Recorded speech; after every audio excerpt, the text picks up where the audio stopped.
갈라디아서 5장 15절의 말씀, 신약성경 308페이지에 있습니다.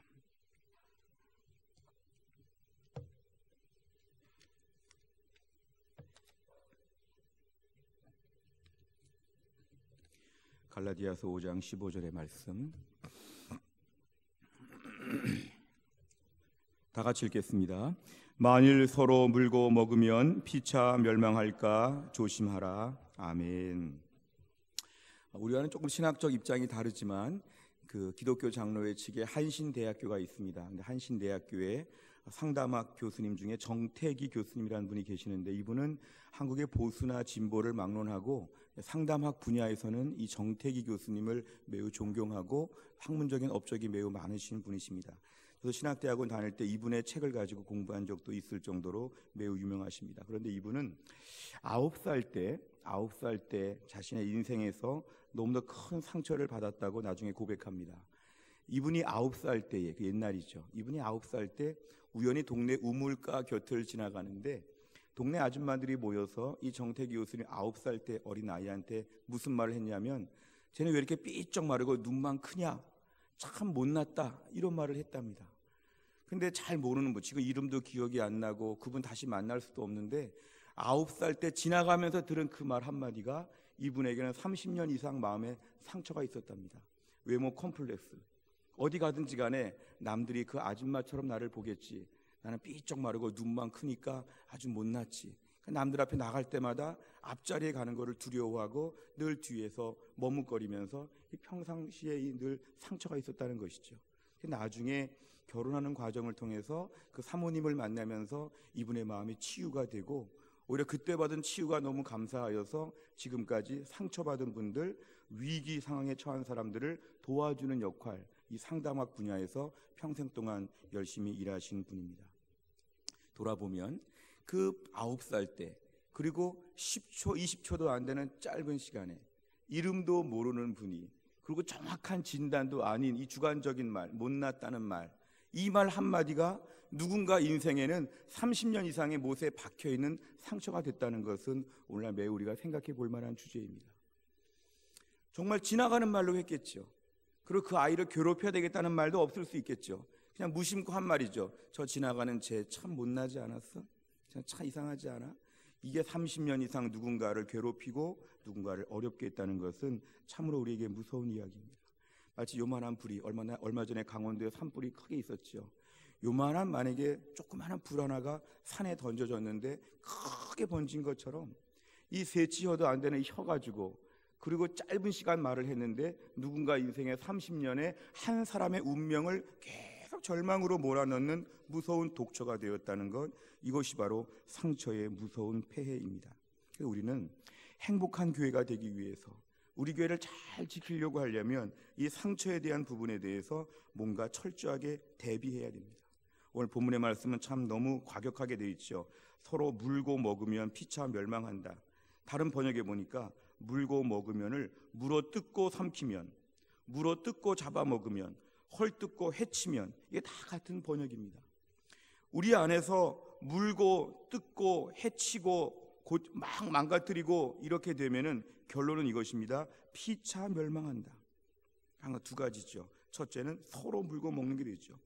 누군가 일방적인 가해자와 일방적인 피해자가 없고 서로 나중에는 엮이게 됩니다. 그래서 누구도 정죄 안 받을 사람이 없는 서로 물고 먹게 되는 것으로 바뀌고, 또 한 가지는 서로 멸망하고, 이 본문에 두 가지 특징이 나와 있습니다.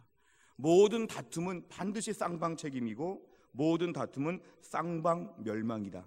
오늘 본문은 우리에게 이렇게 말씀하고 있습니다. 제가 그 전에 유년부 아이들 가르칠 때 보니까요, 1, 2, 3학년 아이들 제가 가르친 적이 있었는데요, 처음 교육자 생활할 때 서울 해성교회 유년부 아이들 3년 동안 가르쳤는데요, 항상 애들이 와가지고 저한테 전도사님 하고 따지면은, 이렇게 달려오면은 원인은 다 비슷합니다. 뭔지 아십니까? 2명의 아이가 있으면 한 아이가 먼저 건드리죠. 툭 건드렸는데, 건드리니까 상대편에 있는 아이가 어떻게 하냐면 때리죠. 이쪽의 아이가 더 세게 때리죠. 그럼 점점 더 세게 나중에는 막 서로 엉망진창이 돼서 막 격투기를 하다가 저한테 오는 거죠. 저한테 뭐라고 하냐면, 얘가 먼저 건드렸어요. 또 하나는 얘가 그런데 더 세게 때렸어요. 항상 더 세게 때렸다, 놀렸다. 이게 늘 똑같습니다. 그러니까 문제는 뭐냐면은 서로 연관이 된다는 거죠. 서로 붙어 있다. 그리고 문제는 나중에는 둘 다 몸에 상처가 납니다. 왜냐하면 치고받았으니까. 이게 항상 메커니즘이 똑같습니다. 둘 다 연루되고 둘 다 망하고. 교회 공동체는 항상 오늘날 행복한 교회를 만들기 위해서는 이 상처에 대한 대비법을 가지고 있어야 되는데요. 우선 가해자 입장에서 보면 누구에게든지 우리가 상처를 주는 일에 있어서 멈춰야 됩니다. 왜냐하면 상처를 주려고 하는 분의 이유는 뭐냐 하면 부족함이 있기 때문에 내가 말을 세게 한 것이죠. 그런데 이런 식으로 생각하면은 교회 안에 완벽한 사람이 하나도 없습니다. 흠 안 잡힐 사람이 하나도 없습니다. 작정하고 달려들면은 평생 동안 이 일에 몰두하게 됩니다. 사실은 사울과 다윗의 우리가 그 싸움을 알죠. 사울이 다윗을 공격할 때 보면 사울은 왕으로 40년이 있었는데 사울의 40년 왕의 그 즉위한 기간은 평생 다윗 따라다니는 거였죠. 다윗 잡는 거. 사실은 블레셋을 잡아야 되는데 다윗을 잡고 다니죠. 사울 왕의 40년의 왕으로서의 임기는 평생 다윗 추적하는 것이었습니다. 우리 안에서 완전한 사람이 하나도 없기 때문에 우리 안에서 만약에 내가 상처를 주고 공격하고 비방을 하고 비난을 하려면 끝이 없습니다. 세상에 60억, 70억, 80억의 사람들이 다 원수가 되죠. 우리 교회 전체 성도가 다 비판받을 만한 점들이 많죠. 그러니까 이것을 몰두하여 찾아다니게 되면 이것은 끝이 없는 전쟁입니다. 우리 인생 기껏해야 100년 못 살고 7, 80, 90에 다 세상을 떠나는데 내 인생의 아까운 시절을 사울처럼 40년, 50년을 누군가를 향해서 비판하고 상처 주는 일에 몰두하게 되면 우리 인생은 너무도 아까운 것이죠. 하나님 그러라고 우리 인생 준 건 아닌데 어차피 흠이 없는 사람들은 없는데 이걸 작정하고 공격하게 되면은 우리 안에는 비난은 끝이 없다는 것이죠. 상처를 줄만하다, 저 사람은 비난받을 만하다, 그 일에 몰두하게 되면 그럼 다른 사람은 비난 안 할까? 다 비난거리가 수두룩하죠. 요즘 청문회 나오는 사람들을 보듯이 다 비난할 거리들이 가득하죠. 그래서 우리는 다 허물이 있고 다 불완전하기 때문에 내가 가해자 입장에서 볼 때는 상처를 주는 일은 끝이 없는 늪에 빠진 것과 똑같다고 스스로 생각해야 됩니다. 이 사람을 공격하면 이 사람도 공격할 수 있고 이 사람을 공격할 수 있고 심지어 아주 착한 사람을 데려다가 놔도 그 사람과 또 싸우죠. 한번 호전적인 기질이 발동하게 되면 세상의 모든 착한 사람과 같이 살아도 하루 이틀 못 견디고 또 다투게 되는 것입니다. 우리 안에서 욕심과 거친 마음과 분노와 이기심과 다툼의 마음이 막 시작이 되면 방화벽을 설치해야 됩니다. 지하철이나 건물에 보면은 더 이상 불이 넘어오지 못하게 방화벽을 다 설치해놨죠. 유사시에 방화벽이 내려오죠. 우리 안에 분노나 이기심이나 다투려고 하는 마음들이 계속 발동하게 되면 방화벽을 다 설치하면서 더 이상은 발전되지 않도록 막아야 합니다. 우리가 성령의 사람이라고 성령이 내주하신다고 하지만 내가 최소한 이런 다툼과 분노와 안 좋은 마음들이 가득하면 지금은 성령의 역사가 내 안에 일어날 수가 없습니다. 내가 하는 말들이 다 죄가 되고 내가 하는 것은 다 올무가 됩니다. 성령의 사람이 아니죠. 성령께서 내주하시는데 성령의 사람이 아닌 것처럼 살 수 있다는 것은 매우 위험한 것입니다. 우리 안에서 항상 내 안에서 지금 나를 넘어뜨리고 나를 통해서 교회를 넘어뜨리려고 하는구나, 무서운 것이구나, 차단해야 되겠다. 내가 이런 식으로 가면 성령의 사람이 아니지, 이렇게 하면 성령의 지시가 아니라 영적으로 내가 지금 사탄의 지시를 받는 것이지 성령께서 나를 지배하여 주시옵소서. 내 안에 성령님이 지배하시지 않는 것 같은 마음들을 버리게 하여 주옵소서. 특별히 교회 안에서 일할 때 문제입니다. 저는 교회 안에서 항상 이런 주의입니다. 제 목회 철학은 일 안 해도 좋으니까 믿음으로 살라는 것입니다. 일하는데 믿음 없이 일하면 사고를 치는 것이죠. 초신자들에게 일을 맡기면 믿음이 없기 때문에 반드시 사고 칩니다. 우리는 일 안 하고 주님 앞에 그냥 몸만 나와도 하나님이 귀하게 보신다는 걸 믿어야 합니다. 일 열심히 하려다가 상처받고 상처 주고 필요 없습니다. 예배만 잘 드려도 어떤 경우에 교인이 바깥에서 건둥치다가 예배 잘 못 드리고 찬양 잘 못하고 남들 예배 드리는 거 도와만 주다가 내 신앙은 버린다는 거죠. 저는 매우 강력하게 반대합니다. 교회는 일하러 오는 것이 아니라 예배하러 오는 것이다. 빌립보 2장 14절 모든 일을 원망과 시비가 없이 하라. 하나님의 일을 할 때 반드시 원망과 시비가 일어나면 이거 영적인 공격인데, 이건 하나님의 역사가 아닌데, 이건 성령의 역사가 아니라 내가 조심해야 되겠다. 항상 원망과 시비는 우리 믿음을 망가뜨리고 나를 통해 교회를 무너뜨린다고 하는 무서운 마음을 가져야 합니다. 설교 준비하면서 예화를 봐 이런 게 있었습니다. 나귀와 염소가 한 집에 있었는데요. 나귀는 무거운 짐을 들고 다니니까 주인이 늘 좋아하고 주인이 좀 아꼈습니다. 염소는 자긴 별로 기여하는 바가 없으니까 주인이 자기는 좀 차별 대우하는 것처럼 늘 모여서 저 나귀는 참 좋겠다 주인이 칭찬하고 일도 많이 하고. 그래서 어느 날 너무 화가 난 이 염소가 무슨 말을 했냐면 나귀에게 찾아갔습니다. 너 지금 너무 무거운 짐을 들고 다니니까 힘들지 않니? 너 개울을 건널 때 한번 좀 넘어져 봐봐. 네가 개울 중간에서 확 넘어지게 되면 그 주인의 짐들이 다 물에 빠지게 될 것이고, 그러면 주인이 너에게 더 일을 안 시킬 거야.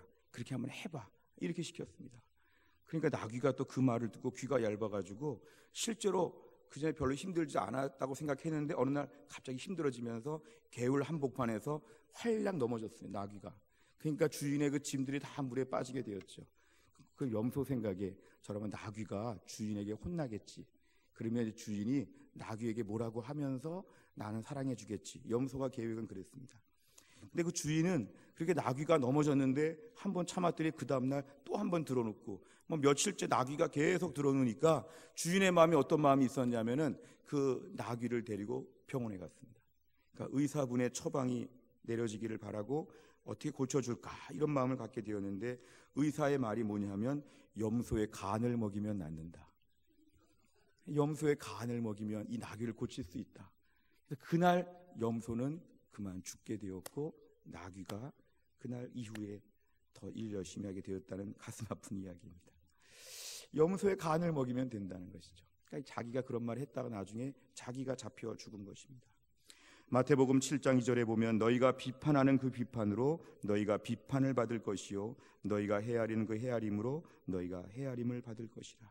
오늘날 우리는 매우 중요한 것은 오늘날 우리가 시기와 질투와 원망과 시비가 일어나게 되면 경각심을 가져야 됩니다.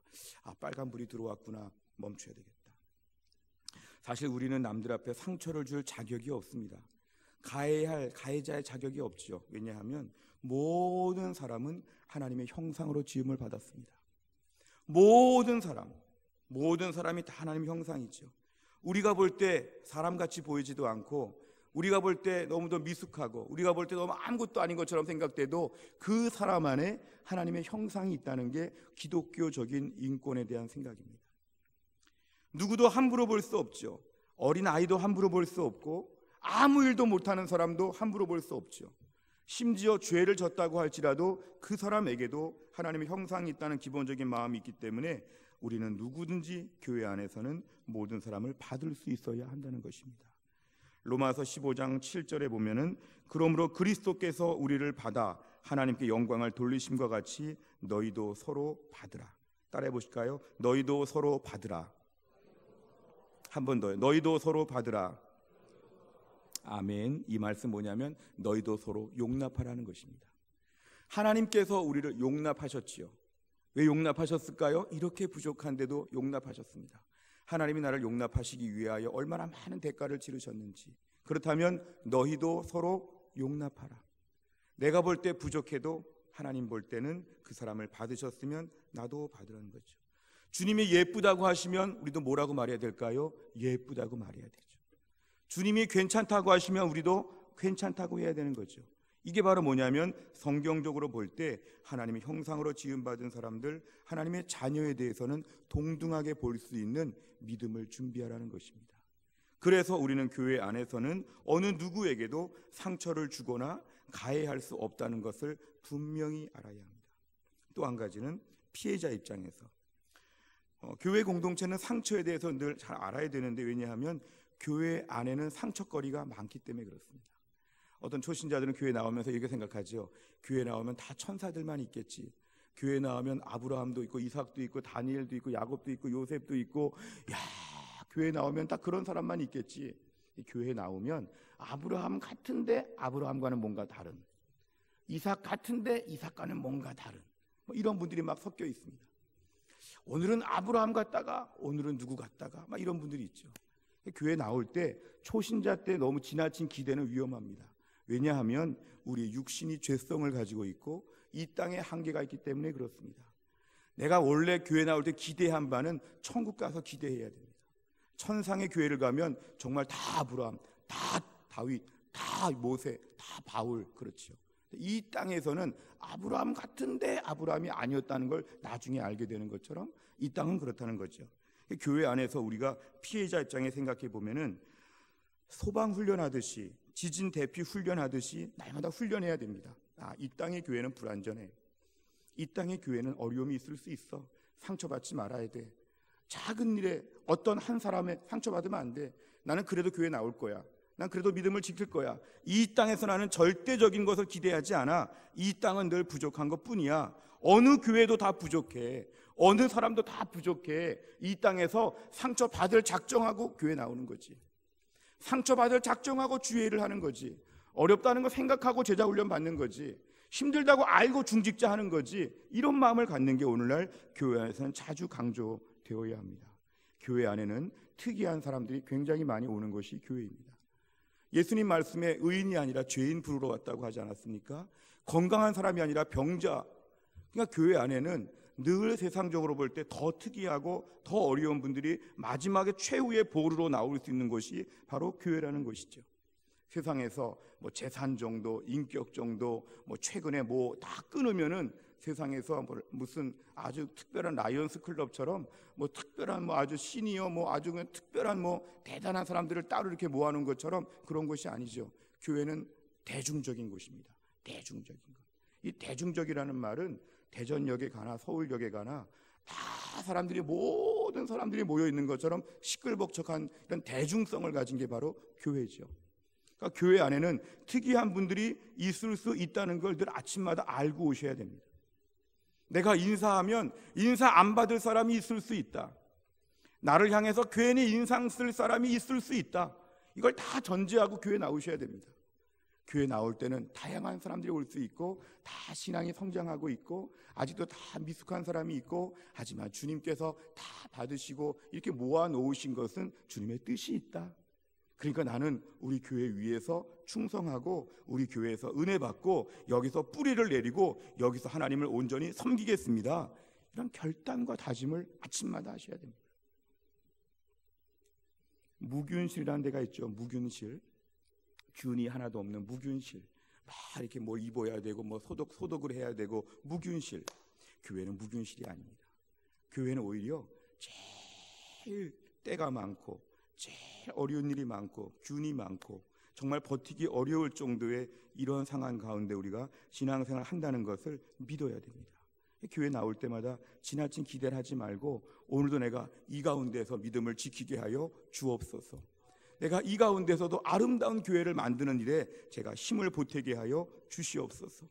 내가 오늘도 아주 선망의 대상들이 모여있는 화려한 호텔 파티에 갔다고 생각하지 말고 저 시골에 저 지저분한 저 어디에 제일 힘든 곳에 가 있다. 내가 교도소에서 누구를 섬긴다. 병원에서 제일 힘든 분을 섬긴다. 목욕탕에서 제일 때가 많은 사람의 등을 밀어주고 있다. 이런 마음을 가지고 제일 열악한 가운데 오늘도 존귀하신 주님을 섬긴다고 우린 고백해야 됩니다. 이 말세에는 특별히 영적인 공격이 교회에 집중됩니다. 뉴스를 봐도 신문을 봐도 교회를 못살게 굴려고 하는 시도들이 굉장히 많습니다. 교회가 뭐하는 곳인지 알지 못하는 불신자들이 이래라 저래라 교회를 비판하면서 온갖 종류 공격을 할 때 우린 정신을 똑바로 차려야 됩니다. 때로는 적진에 가서 같이 교회를 공격할 수 있지만 하나님의 교회는 그렇게 말하면 큰일 납니다. 왜냐하면 주님이 피로 값주고 사셨기 때문에 교회의 귀한 걸 알아야 됩니다. 이 교회 위하여 주님이 얼마나 마음을 쓰셨는지, 교회가 수많은 어려움이 있을 때마다 그 어려움들을 받아들이셔야 됩니다. 지뢰가 많고 폭탄이 많고 어디 완벽한 교회 없나? 그 교회를 나가봐야 되겠다. 그 교회 가면 똑같습니다. 제가 친구 목사님들 만나서 교회 이런저런 얘기들 듣다 보면은 교회마다 어려운 이야기들이 얼마나 많은지 모릅니다. 오늘날 크게 부흥한 교회, 좋은 교회라고 해도 옛날 역사를 보면 별의별 사건들이 많았지요. 왜냐하면 교회는 내버려두지 않는 곳이기 때문에 계속 공격하죠. 다투게 만들고, 나중에 나는 모른다, 다투게 만들고, 내가 안 그랬다, 계속 교회는 싸우게 만드는 곳이기 때문에 우린 지금 매우 조심해야 됩니다. 오늘 말씀의 솔루션 마지막 핵심은 예방하기 위해서 뭐 해야 되냐면, 따라해 보실까요? 서로 축복해야 합니다. 서로 축복해야 합니다. 아멘. 19세기에 영국 런던에서 가장 유명한 세 분의 목사님이 같은 시대에 가까운 거리에서 사역했답니다. F.B. 마이어라고 하는 목사님, 그 다음에 스펄전 목사님, 그 다음에 웨스트민스터 채플의 몰간 목사님. 너무 유명한 세 분이 같은 시대에 일을 했는데 같이 일하다 보니까 이 대단한 목사님들도 서로 약간의 마음에 불편함이 있었답니다. 어느 교회가 더 큰 교회인가, 어느 교회가 더 부흥하는가. 그 중에 한 목사님이 이런 기도를 했답니다. 주님, 제가 주의 종인데 질투하는 마음이 생깁니다. 질투를 없애게 해주세요. 저 다른 두 교회가 더 부흥하게 해주세요. 막 이런 마음을 갖는데, 기도하다가 주님께서 마음에 이런 음성을 주셨답니다. 이런 마음을 주셨는데 그게 뭐냐면, 이렇게 내 안에 질투를 없애게 해달라고 기도하지 말고, 주여 저 두 교회를 축복하여 주옵소서. 저 두 목사님을 축복하여 주시고, 목사님들이 사역 잘 하시고 두 교회가 잘 부흥하고 남는 성도 있으면 우리 교회 보내주십시오. 이렇게 기도해야 됩니다. 근데 하나님 앞에서 이 기도가 옳다는 확신이 들어서 매일 그렇게 기도했답니다. 나 실제로 보니까 하나님께서 그 목사님 마음에 불편한 마음을 없애주시고 새 교회가 강력하게 부흥하여서 19세기 런던에서 아주 강력한 새 교회, 새 목사님의 사역이 위대한 역사로 남겨지고 있습니다. 우리가 오늘날 주님, 저분을 보면 밉습니다, 저분 보면 상처가 떠오릅니다, 이렇게 기도하지 말고 주님, 저분을 축복하여 주시옵소서. 구체적으로 실명을 거론해가지고 주님, 저 땡땡땡을 하나님 축복하여 주시옵소서.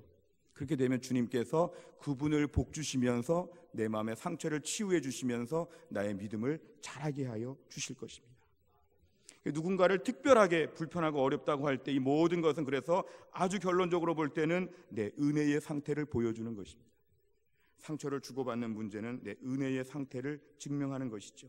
내가 은혜 충만하면 다 예뻐 보입니다. 믿으시죠? 내가 예뻐, 내가 안에서 정말 은혜가 충만하면 상처와 허물도 품을 수 있죠. 내가 은혜가 넘치게 되면은 다 받을 수 있고 다 축복할 수 있고 다 넉넉할 수 있죠. 문제는 주여, 내 안에서 은혜가 충만하게 하여 주옵소서.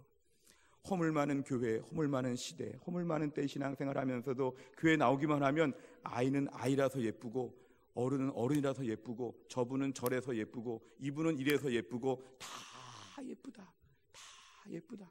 아침에 보는 사람마다 다 귀하고 잘생기고 정말 좋아 보인다. 이렇게 보일 수 있는 영적인 안목 주시기를 주의 이름으로 축원합니다. 다 함께 기도하겠습니다.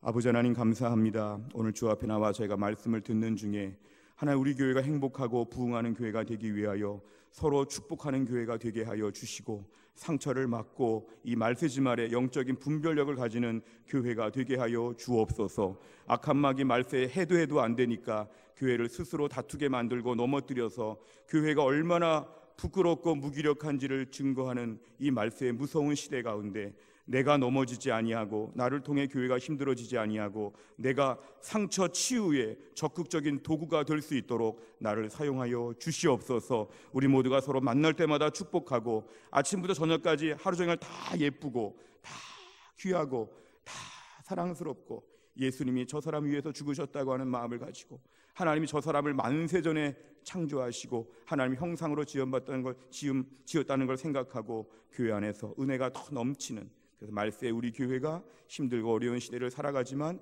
하나님이 기뻐하시고 축복하여 주시는 은혜로운 교회가 될 수 있도록 축복하여 주시옵소서. 모든 말씀을 예수님의 이름으로 기도하옵나이다. 아멘.